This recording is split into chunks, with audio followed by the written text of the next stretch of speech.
So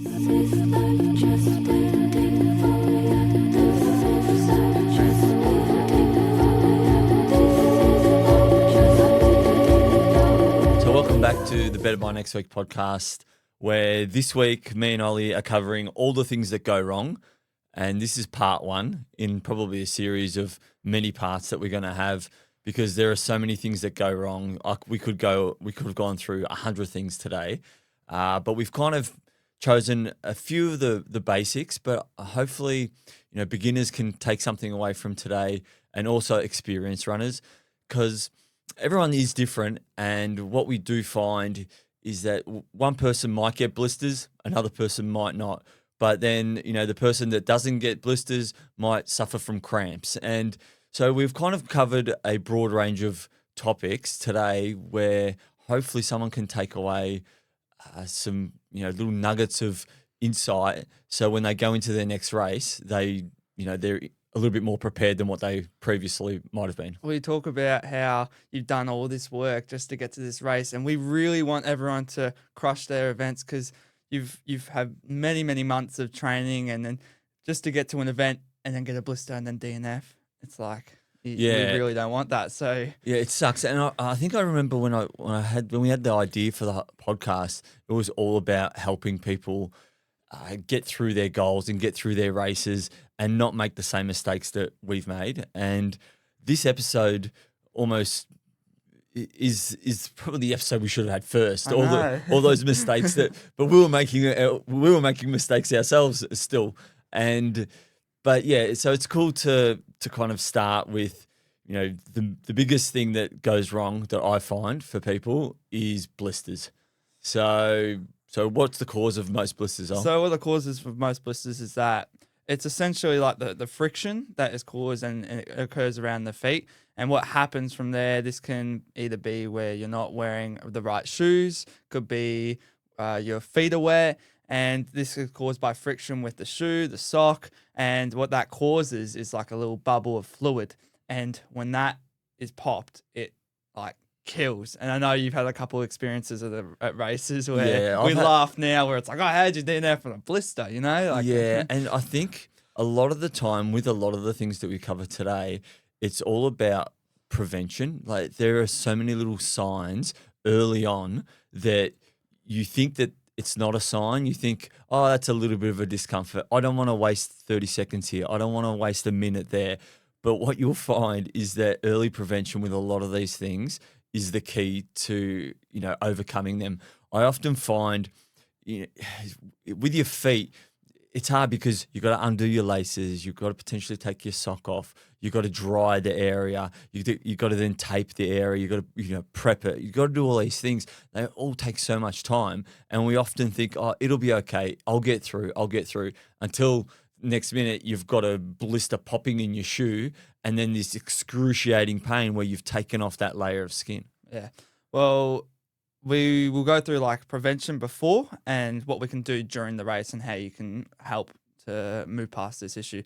And before, what me and Dad usually do, we usually tape all our toes and so we call them hot spots, right? So usually on your feet from previous blisters, that's where a hot spot can be.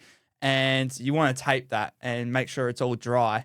And I usually make the mistake of putting on screw nut butter before, and then it's like, oh, I can't put my tape on because it won't stick again. So then you got to start all over again, because it's such a tedious process. And it does take a good hour, but it's really worth it. So you tape each individual toe. There's I'm sure if you look up on YouTube, if you go how to tape a toe for an ultramarathon, it'll show you. You just go over like this and then around on this. Yeah, that's right. And one thing that I will add is that during training, try and be on your long runs, try and be super aware of hotspots and things like that, because they're the first signs during a race that something is starting to rub through, something's going on. And often if we're training, if you're training for a 50-kilometer race or a 100-kilometer race, you're unlikely to run for that long in training. Yeah. So you might do a 15 or 20-kilometer long run, and it might be like the first signs of a blister or a hotspot. So be aware of that and maybe preventatively tape it beforehand, or during the race, make sure that you're aware enough and say to yourself, okay, there's a little hot spot. Got to get on top of Well, that. it's also knowing your feet as well. For me, it's like I always get a blister in the arch of my foot, so I'll always tape no matter what, no matter if it's an inconvenient before the race. I'll always tape it because I know that I'm probably going to get blistered there later on if I don't tape it. Yeah. But also another thing is because we run ultra marathons, you get calluses on your feet, and one thing I have experienced is that by being on your feet for so long, especially in long training runs, I find that it actually hurts like a blister. But when I get home and take my sock off, there's no blister. So it's an interesting thing with calluses where you got to know the fine line between what a blister is and what a callus is. Yeah, one thought I had as well, something that I do quite often is that I'll use that milky feet packets and look after my feet beforehand. Yeah, and but always do it. A month or so. Feet do? So the milky feet is almost like an exfoliator for your feet, and because I run so much and because I've got calluses on my feet and things like that, to get rid of those calluses, you want. I used to think, soft, nice, soft feet, good. They weren't good. You want them callous so that they can, anything that rubs through or anything like that. But when you've been on your feet for a long time, or your feet are getting wet a lot, or they're sweaty, you can get trench foot. I've seen people lose the soles of their feet. Yeah, no, don't look it up on Google, guys. So with something like milky feet, it kind of exfoliates your feet, and you go into the race and they're nice and soft and smooth, and you can tape them easier, and things like you won't get. I've had blisters under calluses, and then they've popped. They've popped. And it's just, there's so much pain involved in that. So looking after your feet weeks before the race is a good idea. So when you go into the race, they're nice and soft and smooth. And, at an aid station, you can take your shoes and socks off. You can put some more squirrel's nut butter on there. Or because often I find some people don't even tape their toes and they're fine. Yeah, and at the most recent Backyard Ultra that I did 10 loops with your sister and you. And I didn't tape any of my feet. I was out there for 10 hours and I had no blisters. But I screwed up on every single toe or all over my feet, and I put toe socks on. Well, it's also important to, in the Backyard Ultra specifically, to reapply screws nut butter. Like screws nut butter is like a lube. Or body glide. Or body glide that we use. And so if someone's running in a point-to-point race, and they're starting to feel maybe a little bit of a sign of a blister, and an aid station's coming up, what would you suggest for them to do and seek out for help or at that aid station? Well, like I kind of mentioned earlier, like stop, just stop and just take a breath and have a look at what's going on. That's probably the best thing that you could do on any signs of hot spots or anything like that. Even cleaning out your shoe more often. I find when you get rocks or debris in there as well, they can start to rub. And in places where you will say to yourself, I've never had a blister there before, but have you run on sand before and had sand in your shoe and rubbed in a certain way? So I can't believe we talked about it. I know, but I want to mention one last important thing. 10 minutes of the start of the show, blisters. Something that's really common as well with ultra runners is the toe socks. We have more toe socks than what we do normal socks. Trust me, buy a pair because they really help with preventing blisters. Yeah, it separates all the toes in there and in your shoe, and your toes don't tend to rub together. Yeah. Again, that friction that comes back. Yeah. So the next little issue that we got going on. So next thing we had was chafing. Yep. Very similar to blisters. Super similar. It's super similar. So again, it's a rubbing issue. It's skin related. It's more so sweat and friction that are rubbing together. So this might look like under your armpit, might look like in your chafing in between your legs. I'm not going to mention anywhere else. There's chafing. Yeah, the chafing happens in other places downstairs as well. So you've got to be super careful. I've had so many experiences where I have been chafing downstairs, and it wasn't pretty. It's never pretty. It's not pleasant. No, it's not. I've got two real bad stories about I've got so many chafing stories. Yeah, well, you had a story almost every time we went for a run.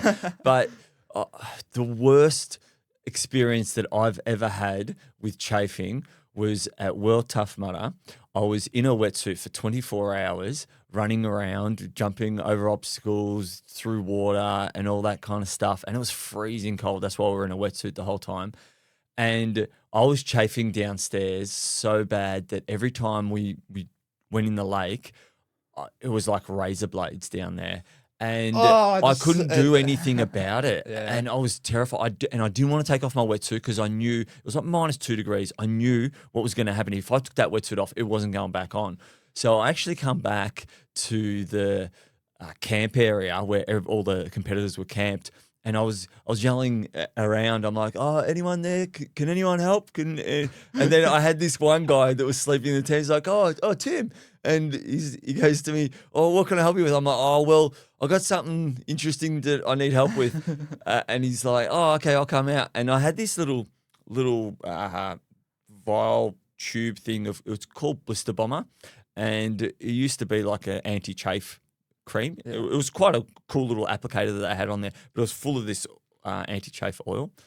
And there was only one way to get it downstairs, right? And so I had to get this pretty much complete stranger who I just met that day, had to unzip the back of my wetsuit. He had to reach in from the back of my wetsuit, go all the way around to the front. He's going down to hell. No, but he just went to where my stomach is, right? And he goes, "What do you want me to do with it?" I'm like, "Oh, Casey, just pour the whole thing down there." And he poured the whole thing down there just for me to get some chafing relief. The damage had already been done, but the weeks after that were torturous. Like I was bleeding down there.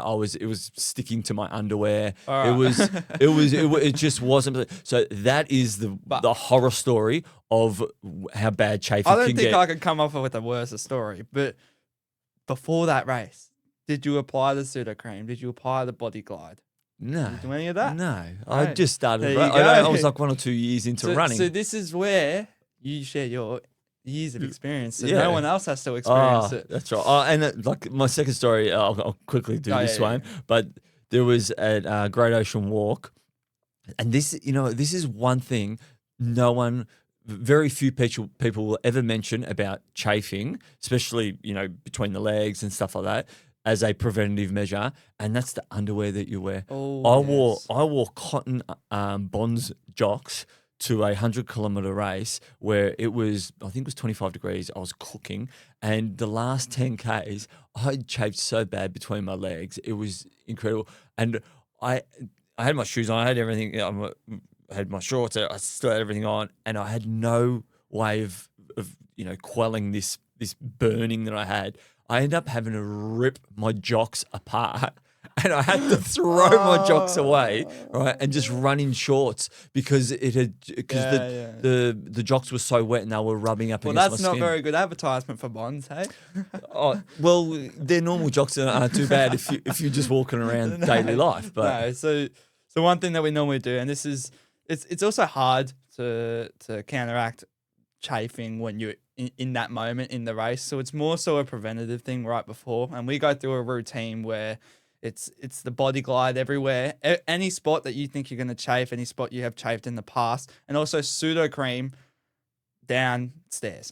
Yeah, So- pseudo cream's good. Yeah, pseudo cream is really good, and I find that I never chafe with it on, and now I don't. Yeah, look, one thing as well, this is like some people might want to block their ears, but when you go to the toilet and do number twos during races, it can be, it may not form in the way it would normally. Yeah, obviously, right? you're putting your body through this strenuous activity. So the rubbing that goes on down there can that going to the toilet and stuff like that can aggravate things and make things even worse. So I find for me the pseudo cream is more a during the race thing that I'll apply. I don't often apply it before a race. I'll usually just use Body Glide or something like that. For me, I normally just do it before, and I feel completely fine, and yeah.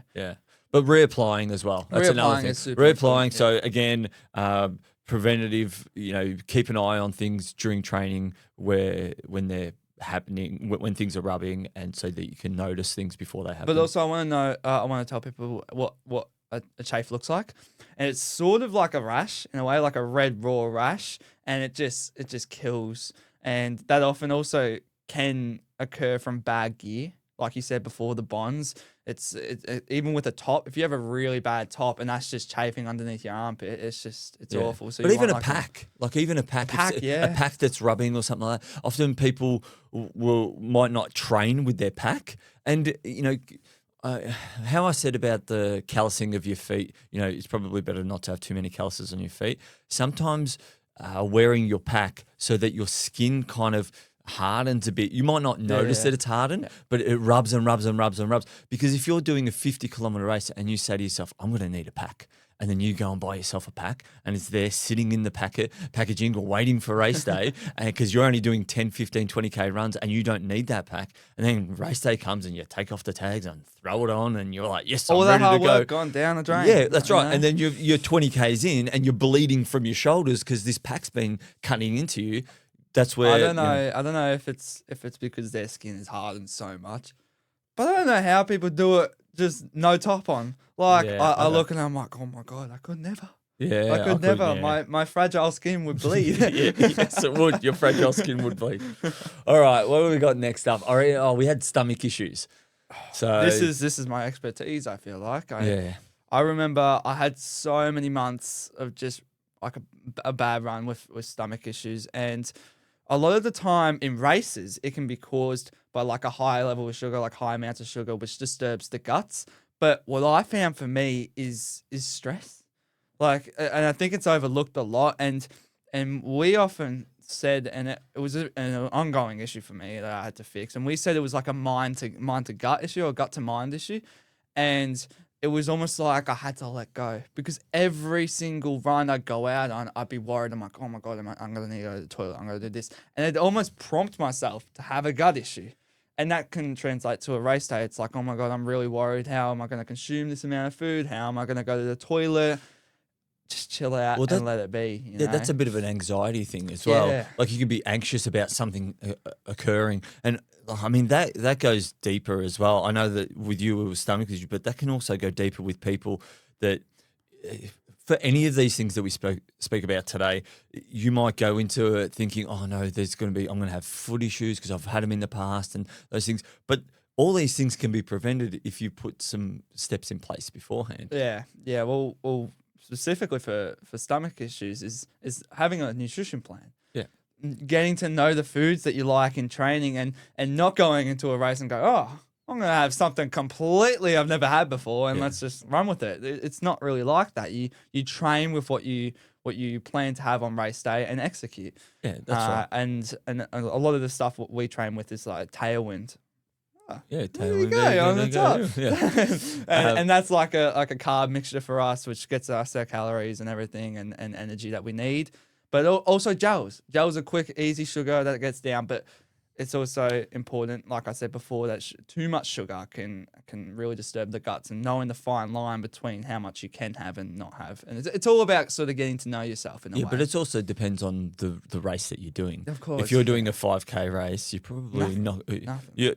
But before, what are you going to eat before? You're going to make sure. Before, the night before, those kinds of things. Half marathons, carb loading, all those things. Like what Gabby Villa taught us was to make sure that when you're carb loading, not to have too many fatty foods, because those fatty foods can disrupt your gut on race day. And then you go into the race thinking that you've done everything right, you've got all your race day nutrition spot on, but you didn't carb load properly. So Gabby explained to us that don't have too many cheesy things, fatty things like pastas with heaps of creams and things like that. So keep it simple, but make sure you're getting the carbs in so you arrive on race day fueled. You know what's really interesting is that I found, and I remember looking on social media, and as much of a beast he is, he still got through the race.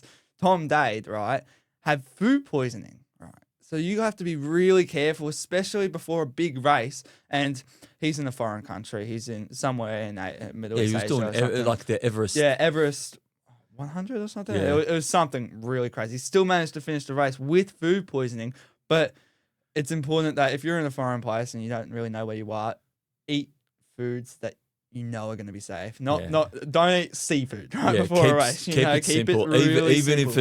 if it's rice and veggies, You don't want to like, run the risk. yeah, you don't Like, want to run you the risk. really don't So wanna run the risk. so what other things can you do for gut issues and stuff like that? On the spot, it's actually found that ginger ale also helps out with just calming the guts down, as well as Coke and bland foods. Yeah. Really, like if you're at an aid station and you're not really feeling well, try to find the most bland food because that'll often really help your Well, guts out. I was listening last night on the way home from work. I was listening to the Crow's Nest podcast, and Brandon Lee, the Crow, he was mentioning that he was drinking ginger tea that he got from Jimmy B. That idea at GV to quell the tummy as well. Yeah. And it's nice and warm and gentle on your guts. So that's another option that you can use. Something warm in there. Yeah. So if you're feeling that your guts aren't working great, have a try a ginger tea. These are all little things that you can try. And again, stop and just say to yourself, all right, what can I do now to help myself? Because the 5 and 10 minutes that you take now could prolong your race. It might be the difference between finishing and not finishing. And for the elite athletes as well, often 5 or 10 minutes in a 100-mile or 100K race or even a backyard ultra, it's nothing. It's absolutely nothing. And then you do that, and then you come out. Things, it's really That's right. I remember I did the Yu Yang's miler one year, and you and your sister were really young, and I was running around. I was just on tailwind at the time. I might have had a couple of bananas, and it's great. For me, tailwind has been great because for the shorter distances, that's all I've ever needed. The further I pushed, the more I realised I needed to eat more food. But on this occasion, everything was going fine. And once again, this is a prevention thing. Don't try anything new on race day, because I came into the aid station and your sister had a bowl of grapes, and I'm like, I would love some of these grapes. They look amazing. And then what I did, I had a handful of the grapes and I kept on going. And at the time I was in first position. I'm thinking, this is great. And just didn't think, took the handful of grapes, I went out, and that was it. For the next 4 hours, my guts were churning. I was needing to go to the toilet like you wouldn't believe.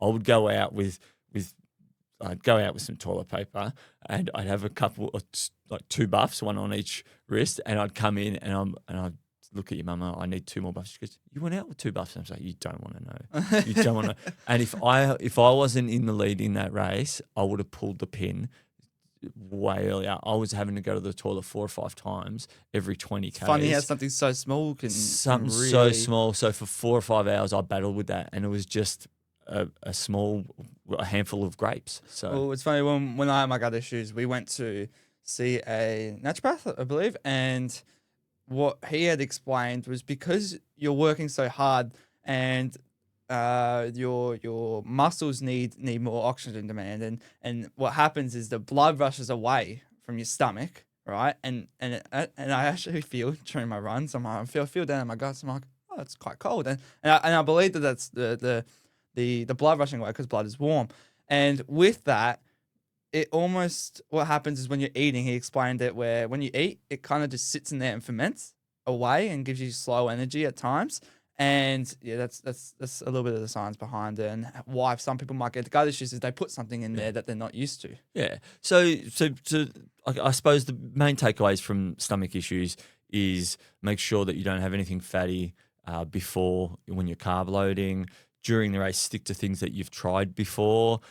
In training, try and train your gut by eating and then running almost straight away or soon after. Don't like during the race, if you're having issues, try bland foods. Don't try anything complex or something or anything like that. And like I said with the grapes, probably don't try grapes. So you don't want to know what happens. So trust me.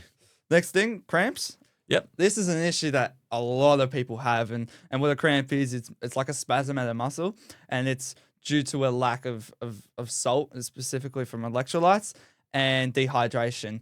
And I had an experience once where one of my most recent races at Maroondah Dam 50K, and I'm running down this hill, and I've just overtaken first place, and I'm in first place now. And I'm running down this hill. I'm like, yes, let's get to the end. I'm about 8Ks away. This hill is super steep. I'm running down it, and I'm just getting cramps in my in my calves. I'm yelling at them. I'm just slapping them, just trying to do anything. And this is not what you want to do when you're getting a cramp. I'm taking cramp shots, which is basically a little bit of, it's like a gel in a way. It's like a, I think with cramps, I hope no one quotes me on this, but sorry to cut you off, That's all right. but at Coast to Cozzy, when I did that, I was a similar thing, really bad cramps in my calves, and I was going up a hill, and my pacer, Justin, he goes, have you tried this cramp fix? And I'm like, cramp fix? I've never heard of it. And this is what you're describing. It is like a liquid, but it's almost like people call it like a pickle juice or anything like that. Yeah. And he because he was a paramedic, or he's a paramedic, and he gave it to me. And what he said, it's like the cramps are like a neurological thing. So it's almost like tricking the brain into concentrating on something else, and then that'll go away. Oh, and so when I had it, I was like, whoa! It was like somebody punched me in the face with like something sour, and I'm like, oh, geez, that's disgusting. And then next minute, I'm running, and I'm like, oh, the cramp's gone. Well, that's actually really cool because it's also the salt in there gets your salt levels up and prevents that kind. That's how I thought it was, but I didn't really. No, it's a neurological thing that tricks your brain into thinking, oh, there's something else going on, in my mouth. You know what else the cramp fix tricks? What? How it tastes. It says raspberry on the front. I'm like, oh yes, sweet. This is gonna taste real nice. And Yeah. no, it's awful. terrible. It is like a punch in the face. Yeah. Well, there's different flavors. You can get chocolate ones. I'm like, I look at the raspberry one. I've tried the raspberry one, and It's not good. I said to myself, the chocolate one. There is no way you can make this taste like chocolate. No way. As I'm running down this hill, these people are looking at me like I'm a crazy kid yelling at his calves, and I'm not even walking. I'm just trying to run through it. I'm kind of limping in a way, and I just kept running, and it almost went away because I took that cramp fix. But that's something you don't want to do, and the cramp fix is something you don't want to do, but you want to do, but the running through it, the yelling at your calves is something you probably don't want to do. Again, for a beginner, I wouldn't recommend it. No. Again, another thing is like prevention. Yeah. So taking some salt tabs. We use a product called Salt Stick, and it has salt, magnesium, a couple other things in there. Before a race, throughout the race, even throughout the race. But these are things that if you go and see a nutritionist, you can get tested, like your sweat rate tested. If you want to get technical and do all those things, if you are like for me, I probably don't necessarily need to get a sweat test done. I've been running for long enough to understand my body pretty well, and when I have cramps come on, they come on reasonably slowly, and I can get on top of them pretty quickly. Yeah. But if you're a really bad sweater and you find that you cramp up really quickly, I would get that test done. Go find it, whether it be a nutritionist or a coach or something like that can do it, and they can test you for all those things. And then you can be putting in enough salts and electrolytes and everything in before the race, during the race, according to what the temperature is going to be. And you can stay on top of those cramps. There's a lot of people, even Gavin Markey at Tailwind, even if you emailed the Tailwind guys, and like we're not sponsored by Tailwind or anything like that. We've been using their product for, Ollie's been using it the whole time he's been racing, but I've been using it for 15 years, and they're absolutely fantastic, and they're very open to you guys, like people asking them questions on how does, why am I cramping? Should I increase my Tailwind intake and all those kinds of things? Oh, it's funny that you mentioned sweating before, because what happens when you're sweating is it's your body's trying to cool itself down, and with that sweat comes out like sodium, and that's where you're losing the sodium from your muscles that you need to not be able to cramp. But another thing is making sure you're hydrated properly. Again, with the Tailwind that we use, we always use it. It's got electrolytes in there, it's got hydration in there, and it's just completely perfect for us. Yeah, I think with the salts that you're replenishing your body with, you've got to make sure that the the fluid intake complements that as well. Obviously, so the uptake. There's other because- issues with too much salt. Yeah, and- because you can be taking the salt. You can say to yourself, "Oh, I'm going to stay hydrated. I'm going to be okay. I'm not going to cramp or anything like that." And I'll take a heap of salt, take a heap of salt, and then you drink a heap of water, and then you end up flushing all those salts out, and you think, "Well, they told me to take all this salt," but the thing is, if you're flushing it out, then it's counterproductive. So. Well, so obviously salt and sodium intake and everything is the complete it's a big thing for cramping. But another thing is that is paired with that is fatigue. Yeah. So when you're under fatigue is when you start cramping. And one strategy, one method that I use to be able to prevent that cramp from happening and from fatigue is strength training.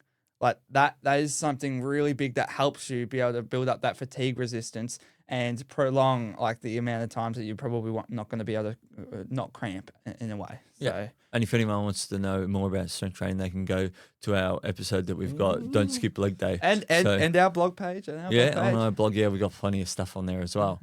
So that's cool. All right. So what do we got next, Al? We got bonking. Hitting the wall. Yeah. So that's a big one. Often people talk about hitting the wall of a marathon at about 35 Ks. And there are so many factors involved in bonking, and they can be mental fatigue factors. Just saying, like, how often people say you bonk or you hit a wall at 35K mark of a marathon. Do you know how many people I reckon get tricked into thinking that there is an actual wall there that they're going to hit? If you went and told someone else that the wall's at 40 kilometers, at 35, they'd be fine. They think that it'd be at 40. It is a little bit psychological. So it's very psychological. So often people don't think that you're going to hit the wall, because if you do the right things, some of these things that we're going to talk about now, if you do some of these things, it's likely that you'll prevent yourself from bonking and hitting that wall. Well, a huge thing that we use is carb loading before your races. That is number one thing I would suggest for someone if you don't want to bonk. Making sure you're carb loading the 2 to 3 days right before your race so that you have enough glycogen stores to be able to fuel you throughout that whole race, because you need energy, and glycogen stores is basically energy. Yeah, and we say this a lot, and we've said it on so many of our previous podcasts, is that you wouldn't go on a family trip without a full tank of fuel. Yeah. So essentially, that's what you're doing with carb loading. You're filling that tank up to the brim so that when you hit race day, you've got all the carbs and all the energy that you need. Now, it's important that carb loading doesn't fuel you for the whole race, right? Yeah. You still have to fuel throughout the race. You still have to have a nutrition plan throughout the race to be able to replenish those carbs, because you're working at a high intensity. So that carb loading isn't going to get you straight through and make you complete this whole race. And different races call for different strategies too. Like a marathon distance or a half marathon distance, it might be every half hour or every 40 minutes. And you see it on the little gel packets and stuff like that.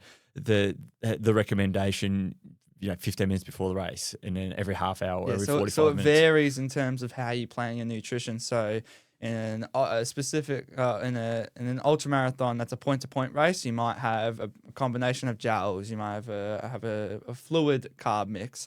But with the backyard ultra, you might have some more meals. You might have also a fluid drink mix and everything like that. But and then, as you said, in the marathon, in the half marathon, they're probably more so taking the gels. And we're not so much experienced in that, but I have seen that. I never really look at the elites or many. But even but when you go on a training run, like 20 Ks, 30 or 40 Ks, what do you do?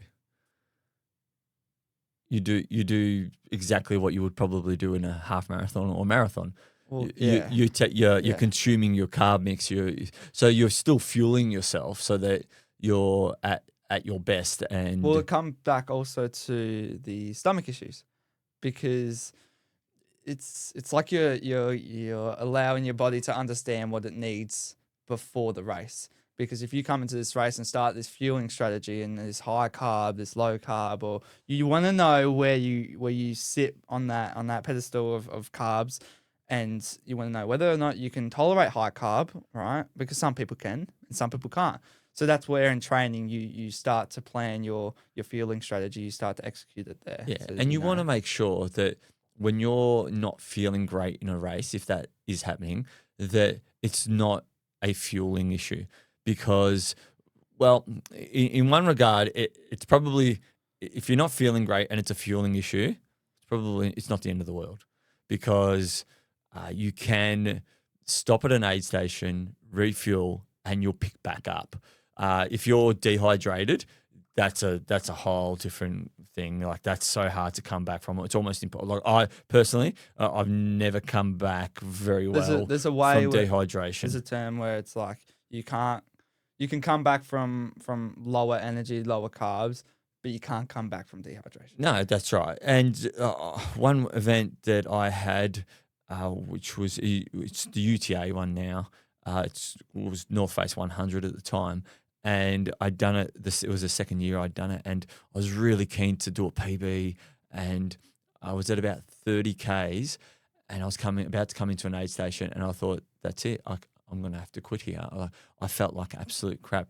I didn't feel very well. At the time, I hadn't gotten much advice on nutrition or anything like that. I just thought I'll just keep consuming my Tailwind and I should be right. I must have mixed it wrong. Actually, I did. I bought new bottles. This is what I did. I bought new bottles and I thought, this is great. I'll buy new bottles. This is like that story of the person that wears the pack for the first time.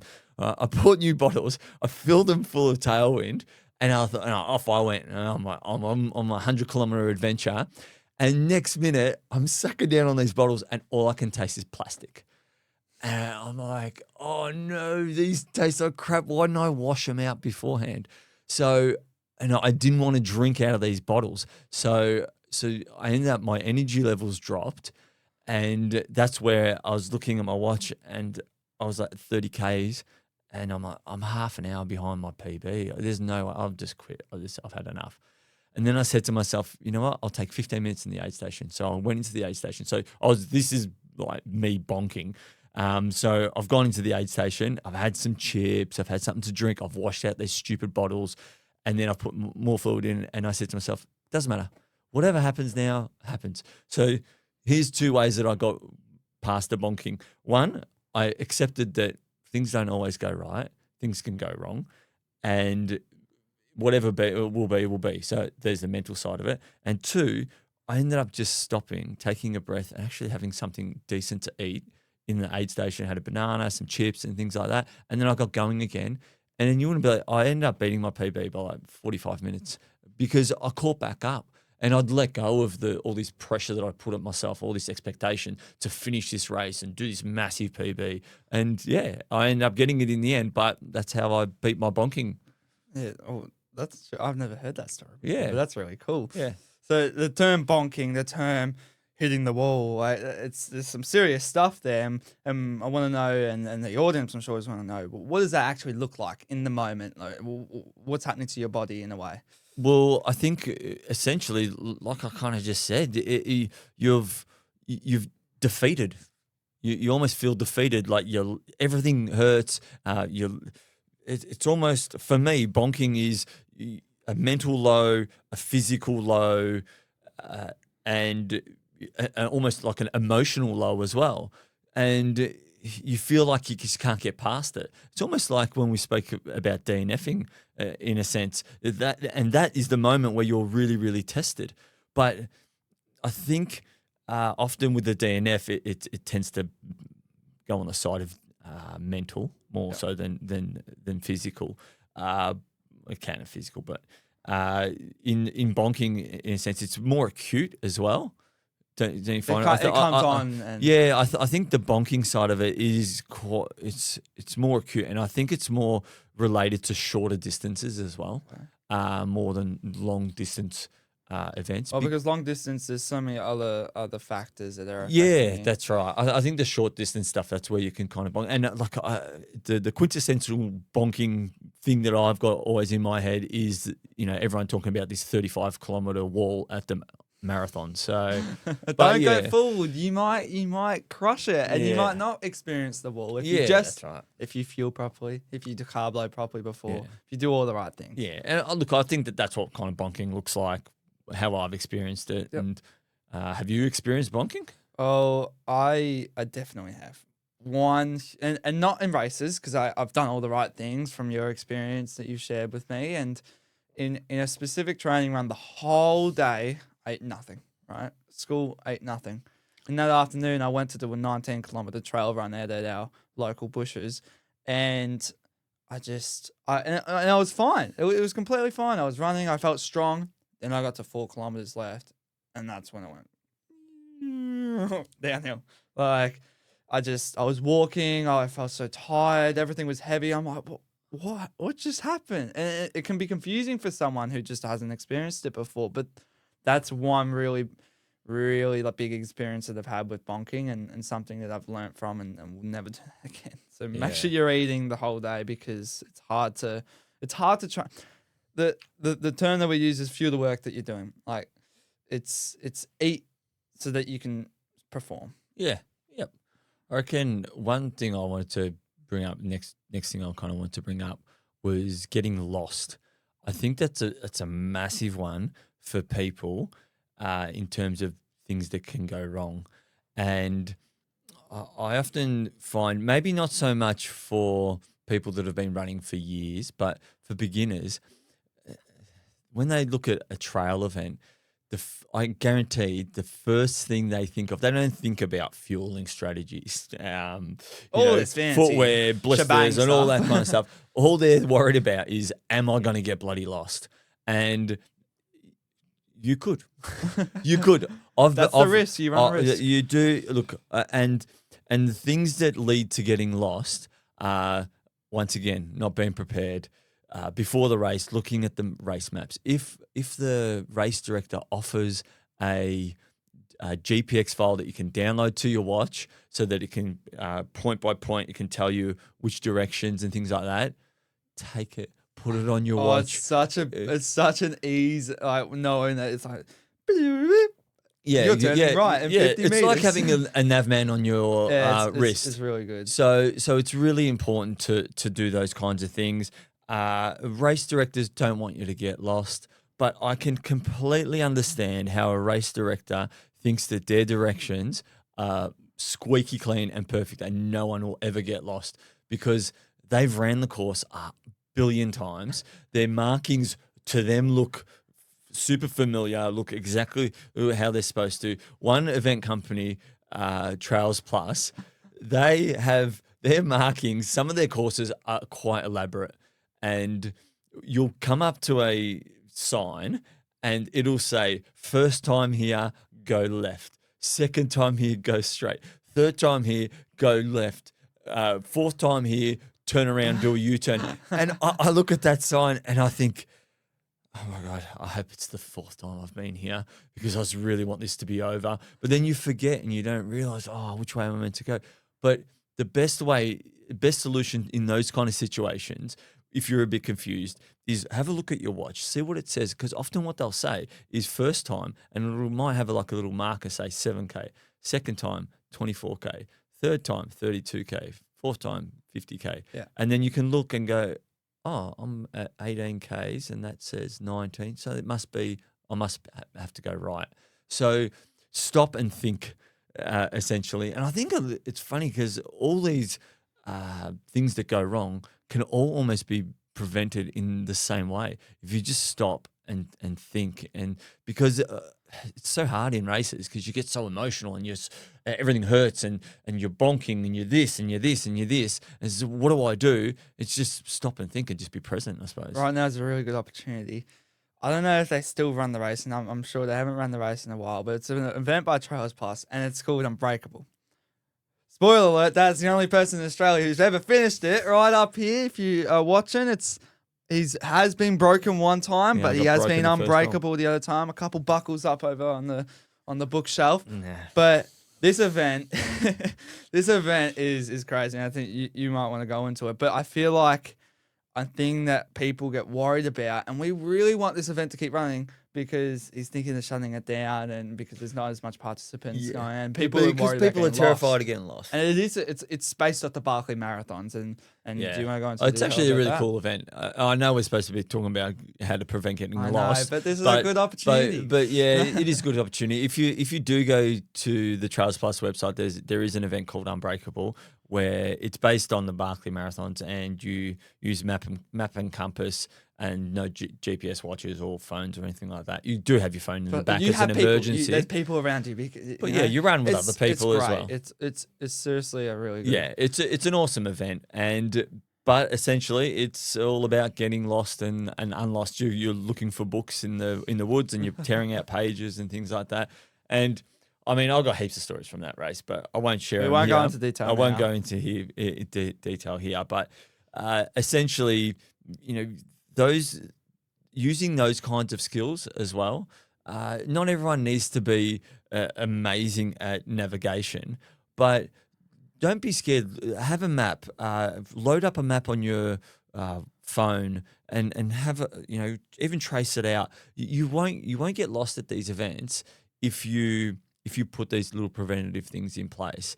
Running with a buddy as well. We often. That's something that's not often mentioned because we tend to race. So running with a buddy is probably unlikely. But if you're doing a race or doing an event, there might be 10, 15, 20K, whatever it may be, team up with a friend, team up with your partner or your one of your kids and say, hey, let's do this together. And then you've got, two sets of eyes looking at the trails and things like that. But yeah, no one wants you to get lost, but it can be a real big barrier into why people don't actually enter events. Yeah, well, another thing is associated with it is panic. And Yeah. you mentioned before, it's like this energy, you don't want to waste energy like panicking over something where it's like, okay, just relax, trace back your footsteps, look at the signs a little bit properly, download the GPX file. It'll save a lot of panic and a lot of wasted energy, something you really don't need in a race of something that you're super fatigued in as well. Yeah, that's right. Oh, panic's a funny one though. Like I remember being lost a couple times on training runs and being panicked, and the adrenaline kicks in, and you'd be surprised. Adrenaline's a very interesting painkiller. I have such an interesting story on this. So I was reading Killian Jornet's book, and Are you still reading that book? No, I was. I finished it. I feel like you've read it back to back 10 times. I finished it now once, and it was in the last couple of chapters of his book, and he was talking about an experience where he was hiking up Mount Everest, right? And at one point he had passed out, and then found himself, and he woke up on the mountain, right? And he found himself just lying in the snow, but completely off track, right? And in this moment, he didn't seem to panic too much, but in a way, that panic prompted him to your instincts, right? And it's just like it's like a fight or flight situation where it's like, right, no, I'll look at everything, and you'll find what it does for you is you're more aware of your surroundings, and you actually will get back. It's almost like the human body, the human mind doesn't let you get lost because your instincts kick in. Yeah. I find that for myself as well. When I'm getting lost, I'm like, right, this, that, I need. Whereas in daily life, I'm not so much. Well, like we've that. evolved to have those fight or flight instincts, and we use them for hundreds of thousands of years or however long we've been on the planet for. Yeah. And then in the last 100 years, we've gotten really comfortable. But those instincts and stuff, they live in us all. And then so you're Well, right. to sum the story up, he had no idea where he was. He was just walking, snow everywhere, storm. Made his way back onto the track and went home. Yeah. Oh, that's right. Yeah, because you're terrified. You're gonna bloody die if you stay out there. No, yeah. So I guess next one, I actually wanted to combine these two. I think, let's do it. Hot and cold. Yeah. Right? Getting too hot and getting too bloody cold. So I've been both. Issues that are super simple to fix, but it's detrimental to your race. Super simple.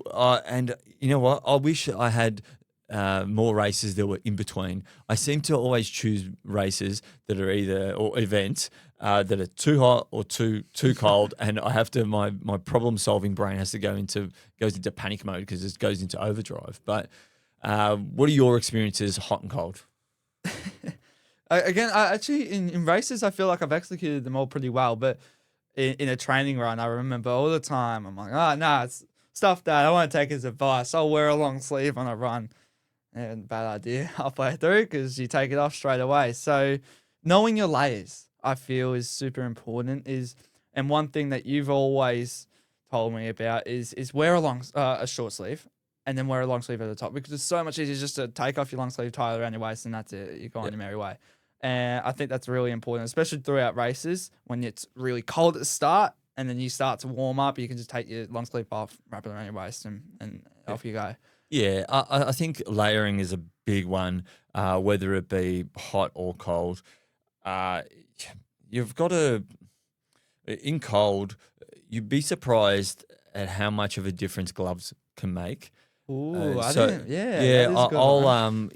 I'll just wear, instead of taking uh like everything off, or putting everything back on, I'll slowly layer back up. So if I'm running and it's a sunny day, like even the other day when we went out for a training session, it went from nice sunny day to hailing and storming. But I wish I had my gloves, because I probably wouldn't have put a long sleeve on. I'll probably just put some gloves on. And then you kind of wait 10, 15 minutes and say to yourself, oh, how am I going here? And you'll find that when your hands warm up, the rest of your body tends to warm up as well.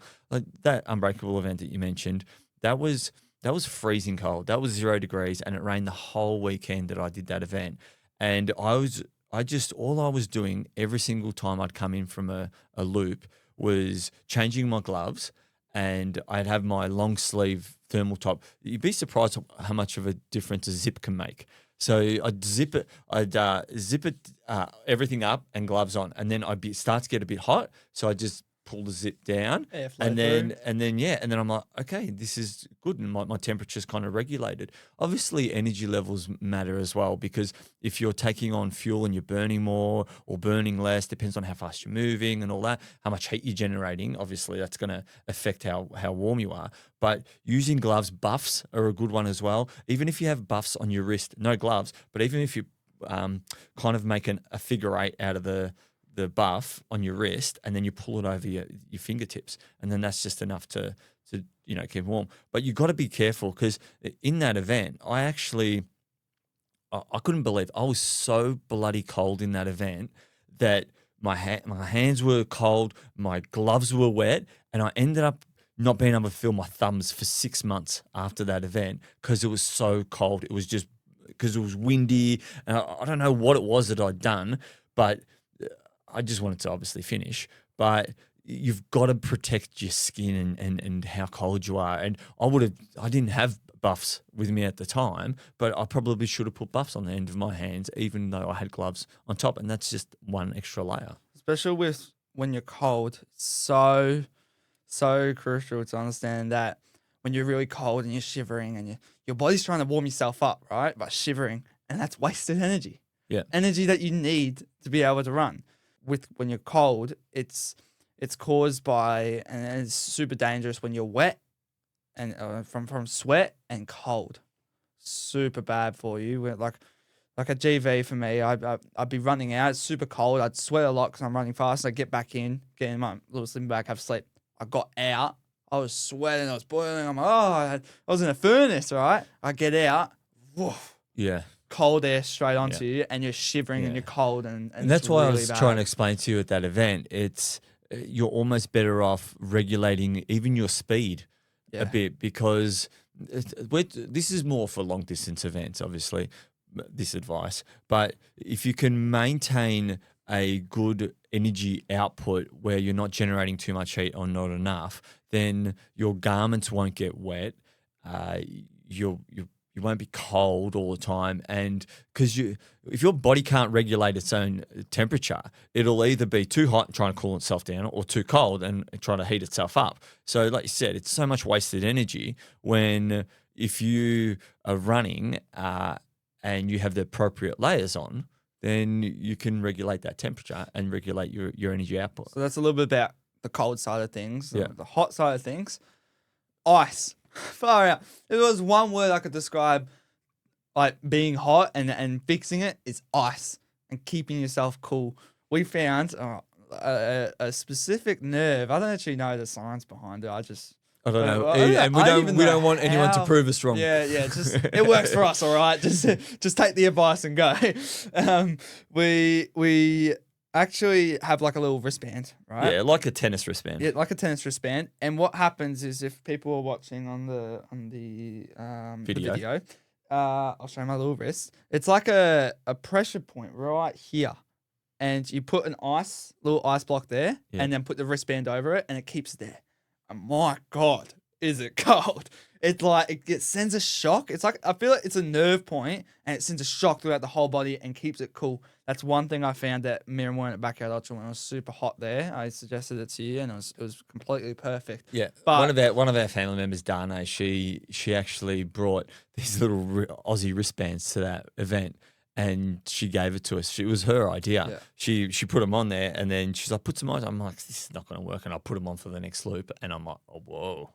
This is Ooh, this I got is a new game superpower. This is game changing, and it was. And then it was like every loop from then on, it was ice block underneath the tennis wristband, and off I went. So that's just a little trick that we have, but it's also good to also have maybe even an ice bandana on. Yeah. We have a TA ice bandana. I've seen stuff at the feed in America where they have a huge ice bandana. So ice is huge and keeping yourself cool. Water over the head is huge and keeping yourself cool. A big thing that we do at some backyard ultras. You can't do all these things at every event because logistically you can't.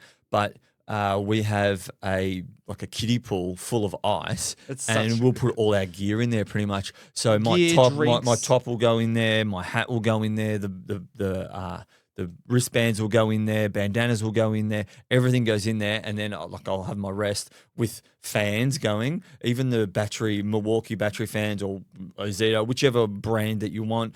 That's all you need is one of them cooling you off between loops, and then you kind of get up, and then that's it. You put this freezing cold shirt on, everything just to cool your core temperatures down when it's really hot. Linking it back to chafing, water also can affect that. But do you find as well at these hot events, I actually don't find that when I'm putting so much water on me, I don't find that I chafe. Do you find that? I don't chafe too much but remember though, when you put the chafe cream on or squirrel's nut butter, so when you go and try and put a plaster on it or a Band-Aid over the top of it, what happens? It doesn't stick, does it? Yeah. So you essentially, when you put water over the top of it, it's obviously probably going to be the same. So maybe water acts as like a lubricant. Well, no, water doesn't act like the lubricant. There's already a lubricant on there. Yeah. Okay. So water just washes off it, essentially. Okay. Yeah. So, but one funny story I do have about heat before we go into our athlete insights, because we've covered a lot here, and we've covered so much. There's so many other things we're going to to today as well, but I think we'll leave it for part 2, 3, 4. We're already at what now? yeah. So we've one thing that I wanted to cover was a funny story from Hurdy's Backyard Ultra, and it was like 35, 36 degrees all weekend, and I remember on day 2, it was so bloody hot. Here I am running around. This is only a few years ago. I should have known better. Running around in a singlet and a hat on. And I'm thinking, oh, this is great. I'm tanning up. This is awesome. Obviously, I had sunscreen on. Sun's out, guns out. Yeah, and I ran past at the park that they actually host the event. I ran past some people, some locals, and I said to them, oh, when's the sun go down here? And the guy looked at me and goes, mate, put a T-shirt on. And I'm like, oh, yeah, I probably should. All right. So protecting your shoulders, protecting your neck, hat, slip, slop, slap, all those things in the heat, they really, really help. There's a lot of people now wearing arm sleeves, light colored arm sleeves, protecting your skin from the sun. Well, heat stroke is something you definitely don't want to have. It's heat stroke you don't come back from. Yeah, no. So there's so many things like that. Obviously, keep in mind when it's too hot, you got to consume more liquids. Because you're sweating more. Yeah, because you're sweating more. I'm normally the type of person that would consume, on a normal day, 18, 19 degrees, maybe 500 mils of fluid an hour. I remember at that Mirawoona event that we did, I was probably consuming 1.5 to 2 liters an hour. I was going 2 liters is a stretch, maybe 1.5. I was going out with a 400 ml flask in my tummy pouch thing and 2 600 ml flasks. All right, so what's that? On top of that, you were coming in also. And then I was coming in and then drinking water and whatever else. So you were about 1.5 to 2 liters during the day when we were sweating in the sun. So, but yeah. So this week's athlete insight was from a gentleman called Ben Burgess, who recently came in the top 50 at the World Mountain Trail Running Championships in Spain. He's an Australian ultra runner, and his resume is littered with first place finishes from Westmax 128K, Gone Nuts 50K, Great Ocean Trail 100K. He's an amazing athlete. And when we spoke to him about things that go wrong, his theory was more around avoidance, because mistakes are made, things go wrong, but it's all about avoiding things. And for him, it was respecting the distance that you're doing, because often he finds people make the mistake of not respecting that distance. So you might go into a race that's 50K and you might say to yourself, oh, I've done 200K before, I can do 50K. So his theory was to make sure that you respect the distance that you're doing and prepare accordingly for that. Also, don't run for the wrong reasons. So you may see big events like Western States and UTMB and think, oh, these are, life-changing events. I really want to do them. But often it's not, those races don't offer any more than other races do, and they're not worth changing your why for. So he reckons, enter events that you want to do for the right reasons. And the last thing was, which I thought was really, really good, and one thing that I probably will definitely take on board, is that he spoke about making sure that you have a pacer or some company, and like during events, because it's important to have that pacer or some company at night. When the sun goes down, the views go away, you're less motivated, it's a lot harder to stay upbeat. And what he found is having a pacer or running with someone, it kept him sharp and it kept him competitive during events. So it was amazing to hear his insights on, avoiding things that could go wrong. I know that we spoke a lot about, blisters and chafing and all those things. What you can do in those moments, but it's good to get an approach about how you can avoid things. Yeah, so avoiding things before, and a lot of it for Ben was about the mental side of things, which... Well, energy as well. Yeah, that's right. And you can see why he's such a successful runner, because, he's probably dialed in all those other things, and he just accepts that, mistakes happen, and as they come up, you solve those problems. But if you can avoid certain things like changing your why and making sure that you've got the right paces set up for yourself, then they're the big things that will allow you to finish events and races. So you say we bring this one across the finish line? Yeah, let's bring this one across the finish line. We've covered so many topics, and there's so many more that we'll cover. This is only part one. Yeah, this is only part one. There's so many other things that we wanted to cover today, but I guess we just ran out of time. We would have been talking for 2 or 3 hours. But so what do you reckon we get into our Better by Next Week challenges? Yep, I want you to start first. You want me to I'm first? interested. I'm very interested for what you Okay. Well, so I reached out again to a good friend of ours, Josh Coldray, who recently finished the Tour 330K event, and that was nuts.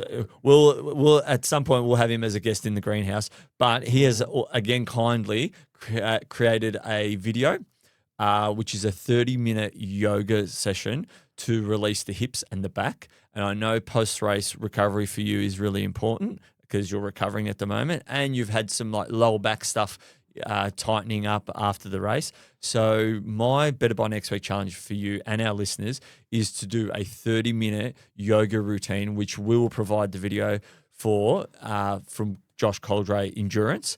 And yes, I'd like you to do that 3 times for the week, and let me know how you feel, whether it loosens up your back, whether you'll keep on doing it, and same as our listeners.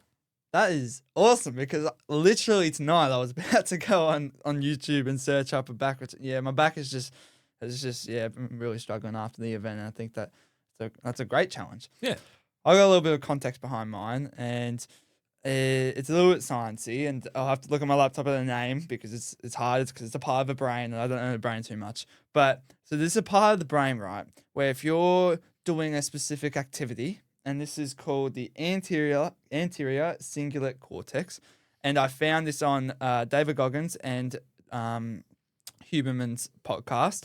And I found that when you're doing an activity that you really don't want to do, it's actually training this part of the brain to become more like, it associates pain and reward, and it creates the link between them two and becomes more comfortable in uncomfortable situations. So my Better by Next Week challenge for you this week is to do activities when you think about it and you don't want to do it right then and there, straight away, because you're training that part of your brain to go, nah, pain, and then I'll get some reward out of it. Oh, okay, cool. So is that like when I ask you to do dishes, you're going to do them straight away? Yeah, but that's not my challenge. So Okay, no worries. All right. Yeah, no, that sounds good. Yeah. I'll try that, and it's probably going to be a good thing for an event that I got coming up, because there's going to be a lot of doing the things that I probably don't want to be doing. Yeah. But if I train that brain to just do it straight away, and then it just becomes a norm, it'll work really well. Yeah. So hopefully our listeners can either